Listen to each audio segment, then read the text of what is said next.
마테오복음 19장. 예수님께서는 이 말씀들을 마치시고 갈릴레아를 떠나 요르단 건너편 유다 지방으로 가셨다. 많은 군중이 그분을 따라오자 그분께서는 그곳에서도 그들을 고쳐주셨다. 그런데 바리사이들이 다가와 예수님을 시험하려고 무엇이든지 이유만 있으면 남편이 아내를 버려도 됩니까? 하고 물었다. 그러자 예수님께서 이렇게 대답하셨다. 너희는 읽어보지 않았느냐? 창조주께서 처음부터 그들을 남자와 여자로 만드시고 나서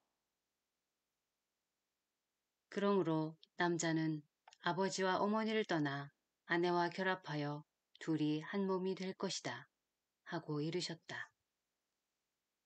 따라서 그들은 이제 둘이 아니라 한 몸이다. 그러므로 하느님께서 맺어주신 것을 사람이 갈라놓아서는 안 된다. 그들이 다시 예수님께 그렇다면 어찌하여 모세는 이혼장을 써주고 아내를 버려라 하고 명령하였습니까? 하자 예수님께서 그들에게 말씀하셨다. 모세는 너희의 마음이 완고하기 때문에 너희가 아내를 버리는 것을 허락하였다. 그러나 처음부터 그렇게 된 것은 아니다. 내가 너희에게 말한다. 불륜을 저지른 경우에 아내를 버리고 다른 여자와 혼인하는 자는 간음하는 것이다. 그러자 제자들이 예수님께 아내에 대한 남편의 처지가 그러하다면 혼인하지 않는 것이 좋겠습니다 하고 말하였다. 예수님께서 그들에게 이르셨다. 모든 사람이 이 말을 받아들일 수 있는 것은 아니다. 허락된 이들만 받아들일 수 있다. 사실 모태에서부터 고자로 태어난 이들도 있고 사람들 손에 고자가 된 이들도 있으며 하늘나라 때문에 스스로 고자가 된 이들도 있다. 받아들일 수 있는 사람은 받아들여라. 그때 사람들이 어린이들을 예수님께 데리고 와서 그들에게 손을 얹고 기도해 달라고 하였다. 그러자 제자들이 사람들을 꾸짖었다. 그러나 예수님께서는 이렇게 이르셨다. 어린이들을 그냥 놓아두어라. 나에게 오는 것을 막지 마라. 사실 하늘나라는 이 어린이들과 같은 사람들의 것이다. 그리고 그들에게 손을 얹어주시고 나서 그곳을 떠나셨다.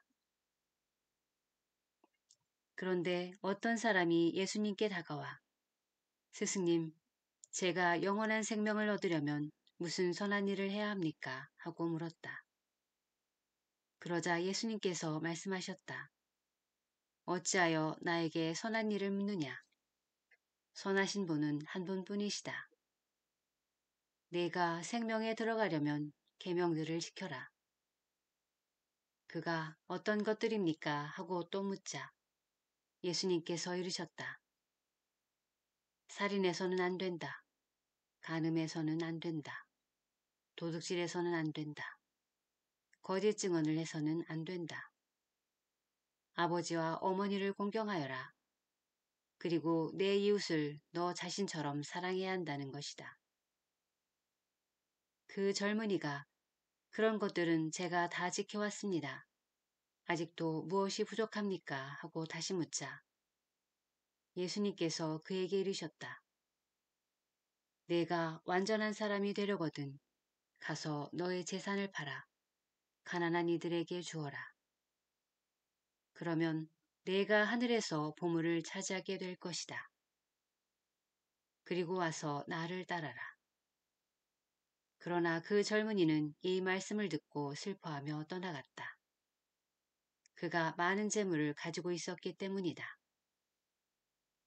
예수님께서 제자들에게 말씀하셨다. 내가 진실로 너희에게 말한다. 부자는 하늘나라에 들어가기가 어려울 것이다. 내가 다시 너희에게 말한다. 부자가 하느님 나라에 들어가는 것보다 낙타가 바늘구멍으로 빠져나가는 것이 더 쉽다. 제자들이 이 말씀을 듣고 몹시 놀라서 그렇다면 누가 구원받을 수 있는가 하고 말하였다. 예수님께서는 그들을 눈여겨보며 이르셨다. 사람에게는 그것이 불가능하지만 하느님께는 모든 것이 가능하다. 그때 베드로가 그 말씀을 받아 예수님께 물었다. 보시다시피 저희는 모든 것을 버리고 스승님을 따랐습니다. 그러니 저희는 무엇을 받겠습니까? 예수님께서 말씀하셨다. 내가 진실로 너희에게 말한다. 사람의 아들이 영광스러운 자기 옥좌에 앉게 되는 세상이 오면 나를 따른 너희도 12옥좌에 앉아 이스라엘의 12지파를 심판할 것이다. 그리고 내 이름 때문에 집이나 형제나 자매, 아버지나 어머니, 자녀나 토지를 버린 사람은 모두 100배로 받을 것이고 영원한 생명도 받을 것이다. 그런데 첫째가 꼴찌되고 꼴찌가 첫째 되는 이들이 많을 것이다.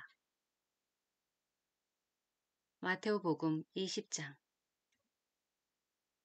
하늘나라는 자기 포도밭에서 일할 일꾼들을 사려고 이른 아침에 집을 나선 받임자와 같다.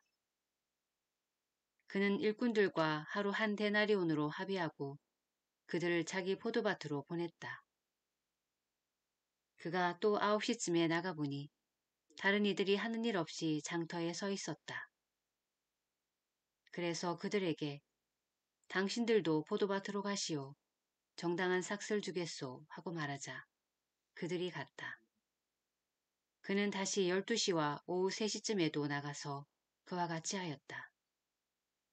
그리고 오후 5시쯤에도 나가보니 또 다른 이들이 서 있었다.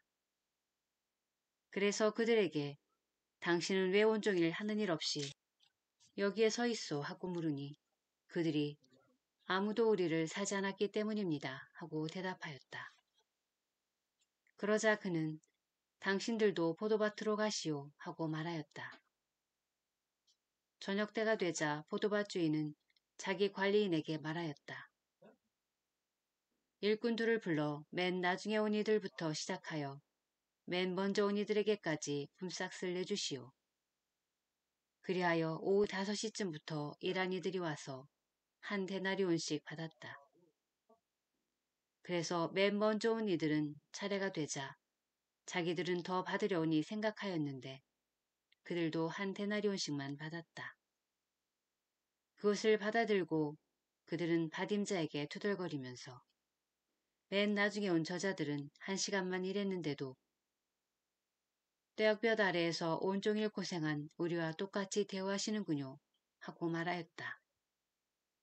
그러자 그는 그들 가운데 한 사람에게 말하였다. 친구여, 내가 당신에게 불의를 저지른 것이 아니오. 당신은 나와 한 데나리온으로 합의하지 않았소. 당신 품삯이나 받아서 돌아가시오. 나는 맨 나중에 온 이 사람에게도 당신에게처럼 품삯을 주고 싶소. 내 것을 가지고 내가 하고 싶은 대로 할 수 없다는 말이오. 아니면 내가 후하다고 해서 시기하는 것이오. 이처럼 꼴찌가 첫째 되고 첫째가 꼴찌 될 것이다. 예수님께서 예루살렘으로 올라가실 때 12제자를 따로 데리고 길을 가시면서 그들에게 이르셨다. 보다시피 우리는 예루살렘으로 올라가고 있다. 거기에서 사람의 아들은 수석사제들과 율법 학자들에게 넘겨질 것이다. 그러면 그들은 사람의 아들에게 사형을 선고하고 그를 다른 민족 사람들에게 넘겨 조롱하고 채찍질하고 나서 십자가에 못 박게 할 것이다. 그러나 사람의 아들은 사한날에 되살아날 것이다. 그때 제베데의 두 아들의 어머니가 그 아들들과 함께 예수님께 다가와 엎드려 절하고 무엇인가 청하였다. 예수님께서 그 부인에게 무엇을 원하느냐 하고 물으시자 그 부인이 스승님의 나라에서 저의 이 두 아들이 하나는 스승님의 오른쪽에 하나는 왼쪽에 앉을 것이라고 말씀해 주십시오 하고 말하였다. 예수님께서 너희는 너희가 무엇을 청하는지 알지도 못한다. 내가 마시려는 잔을 너희가 마실 수 있느냐 하고 물으셨다. 예수님께서 그들에게 말씀하셨다. 너희는 내 잔을 마실 것이다. 그러나 내 오른쪽과 왼쪽에 앉는 것은 내가 허락할 일이 아니라 내 아버지께서 정하신 이들에게 돌아가는 것이다. 다른 10 제자가 이 말을 듣고 그 두 형제를 불쾌하게 여겼다. 예수님께서는 그들을 가까이 불러 이르셨다. 너희도 알다시피 다른 민족들의 통치자들은 백성 위에 군림하고 고관들은 백성에게 세도를 부린다. 그러나 너희는 그래서는 안 된다. 너희 가운데에서 높은 사람이 되려는 이는 너희를 섬기는 사람이 되어야 한다. 또한 너희 가운데에서 첫째가 되려는 이는 너희의 종이 되어야 한다. 사람의 아들도 섬김을 받으러 온 것이 아니라 섬기러 왔고 또 많은 이들의 몸값으로 자기 목숨을 바치러 왔다. 그들이 예리코를 떠날 때 많은 군중이 예수님을 따랐다. 그런데 눈먼 사람들이 길가에 앉아 있다가 예수님께서 지나가신다는 말을 듣고 다윗의 자손이신 주님, 저희에게 자비를 베풀어 주십시오 하고 외쳤다. 군중이 그들에게 잠자코 있으라고 꾸짖었지만 그들은 더욱 큰 소리로 주님, 다윗의 자손이시여 저희에게 자비를 베풀어 주십시오 하고 외쳤다. 예수님께서 걸음을 멈추시고 그들을 부르신 다음 내가 너희에게 무엇을 해주기를 바라느냐 하고 물으셨다. 그들이 주님, 저의 눈을 뜨게 해주십시오 하고 대답하였다. 예수님께서 가엾은 마음이 들어 그들의 눈에 손을 대시자 그들이 곧 다시 보게 되었다. 그리고 그들은 예수님을 따랐다.